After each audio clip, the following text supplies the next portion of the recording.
An angry guy is being housed in a US prison. Because his heart is filled with hatred, his eyes are filled with murder. 6 months ago, Jason still had a happy family, with a gorgeous and loving wife and big aspirations for their new baby's future. However, as his wife was finishing up supper, masked bandits appeared out of nowhere. When Jason's wife was on the verge of dying, he realized something was wrong.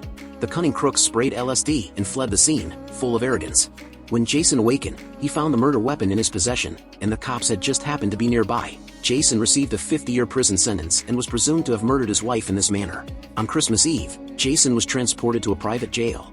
To prevent inmates from leaving, the jail is manned 24 hours a day, 7 days a week, because all of the inmates in this jail are the most evil and have blood on their hands. The prison is built on the sea and has only one entrance and exit. On this particular day, Jason planned to enjoy a tranquil breakfast, but someone else was aiming to make trouble by insulting his wife in addition to the dinner plate spit.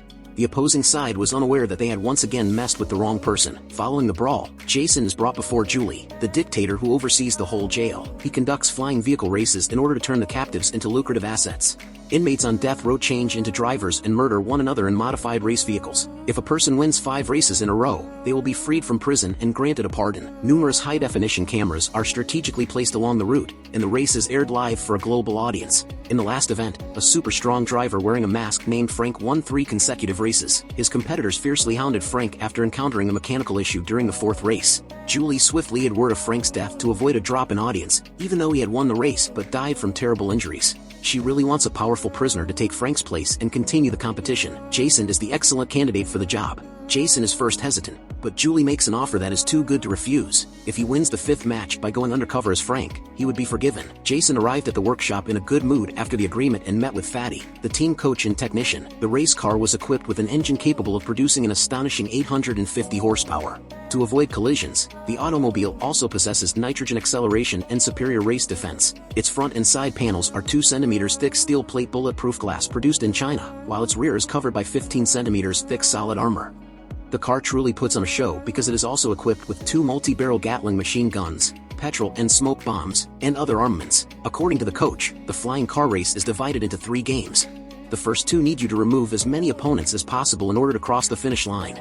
Whoever wins the 3rd game is considered the actual winner. Jason's main competitors are 5 people: Chinese-American Green, Jim, former professional racer Colt, and Jake. Julie. Each race will originate from the women's prison, where attractive and appealing inmates are picked to serve as racers' mentors in order for the racers to survive. Keith, Jason's even better navigator, has regularly helped Frank save the day. Jason began the race by removing his mask in front of Keith since he did not want to conceal his identity. As the lights began to flash, the participants became animated. A global live broadcast was also launched, attracting over 45 million spectators. Jason grabbed the lead with the floor gas, and the rest of the group followed. Jason immediately lost ground as the mob went on the rampage. At the crossroads, Jason regained the lead again, while Keith, who was in 4th position, calmly told him to take a shortcut. Julie gave the order for the sensors to go off as the race started its 2nd lap, triggering smoke bombs, napalm, traps, and gunfire. Jason lost control of the weapons during his first race due to inexperience, allowing the opponent to grasp the chance and open fire with his Gatling machine guns. However, the driver's talents were severely insufficient, as Green, who was now overjoyed, discovered. He was gazing at Colt, who was attempting to move away from the steel spikes so he could launch a counterattack before being murdered. As the car began to roll and Green was unable to escape the unexpected flat tire, 14K decided it was time to unleash a missile.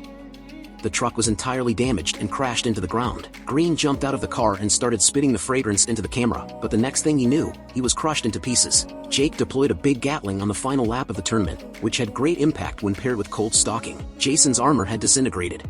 Jason asked Keith to detonate the petrol bomb from the passenger ejector seat. When he detonated the explosive oil splattered all over the automobile. Before Colt could answer, Case had extinguished the cigarette lighter, and the car exploded into flames. Jason generally comes out on top after a difficult struggle. He pulled over on the side of the road, thinking he had won, and finished 6th. Jason made it clear that he would not be competing after witnessing the tragedy of the race and the car developing multiple holes. Because Julie was prepared for this, Jason had to make another compromise. She intimidated him and showed him a photo of their child. He was outraged when he came for the session that evening. Even though he was prepared, he wanted to clarify with Jim. Jim was assassinated with an unceremonious swing of his huge wrench, while Jason was caught off guard and wrapped around the neck. A searing feeling on the back, on the other hand, showed that Fatty had arrived just in time. While the other guy tormented Fatty, Jason grabbed the steel block and launched a counterattack. Jim, Jason's opponent, can only share the truth about his wife's death. The principal activity of the firm is to provide a diverse range of goods and services to the market. Unfortunately, in an attempt to save Jim, the jail officer suddenly appeared and electrocuted Jason. The second race started as anticipated, with a wild dash from the starting line. Instead of giving up, Jason drives into the vacant factory and threatens to push Keith out in order to uncover a broader plot. It turns out Keith was Julie's undercover agent, told to prowl around Jason in order to keep him imprisoned and help Julie by preventing Jason from winning the race. In exchange, Julie will sign an order freeing Case. Keith, on the other hand, can relax now that he has to cooperate. When Jason returns to the racecourse, he shuts off his nitrous acceleration and opts not to compete for first place. Rather, he turned his car around and fired a torrent of shots at Jim, the guy who had murdered his wife. Jim then continues firing aggressively at the other person until he pushes past the barrier to set off the smoke bomb. The smoke blocked Jim's view, leading him to swerve and suffer a catastrophic impact. As soon as Jason learned Ride High had survived the incident, he rapidly reversed his car and came back. In the meantime, Julie sends out the Dreadnought, a gigantic killer, to add interest to the race. With its enormous firepower, the Dreadnought began showering the riders with shots. There were flames all around at explosion number 4, and 2 drivers killed beneath the shell. What's more absurd is that the Dreadnought had a refilling system. There was no way out once the tires were burst, and the 14K could only meet its destiny in hate from the bullfit gun. To set off the trap, the two of them had to pass the vehicle and push through the skeleton. Actually, they're prepared to murder Jason. Planting a bomb on Jason's race car is convenient. Jason phones Jake later that evening with an extraordinarily bold proposal. The third race is about to commence, and Julie is determined to protect Jason from winning. She grants Jake total power over the sensor system and all of its resources. Jake, equipped with an array of weaponry, unleashes a fierce volley against Jason, forcing the tail armor to rupture. Jason took the occasion to remove the shield, but Jake shot a number of rockets in reaction to Jason's extreme turn to escape the collision. Instead of Jason's vehicle, the aim is to breach the jail wall, which will allow the two to escape one at a time. It comes out that Julie is outraged and wants to set off the explosives, but Jason and Jake have been acting in order to paralyze her. Jason, however, set down the additional fuel tank and halted the many police cars that were following them on the bridge. Never understanding that the bomb had been defused by the coach for some time, Jason took the initiative to cover Jake as the helicopter hovered in the sky, brought it to the pier, and then rushed from the automobile into the darkness. It turns out that Keith is already under release from jail and will not be harmed even if he is arrested.